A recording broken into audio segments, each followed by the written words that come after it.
நான் புத்தனும் இல்ல ஒரு பித்தனும் இல்ல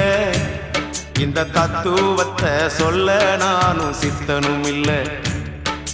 மனுஷன் கணக்கு போட்டு 6 மாடி கட்டுறான் கடவுள் கணக்கு போட்டு 6 அடிய காட்டுறான் அடமையப்பா கொஞ்சம் கேளப்பா நான் பாடுற இந்த பாட்டுல என்ன பொய்யப்பா நான் புத்தனும் இல்ல ஒரு பித்தனும் இல்ல இந்த தத்துவத்தை சொல்ல நானும் சித்தனும் இல்ல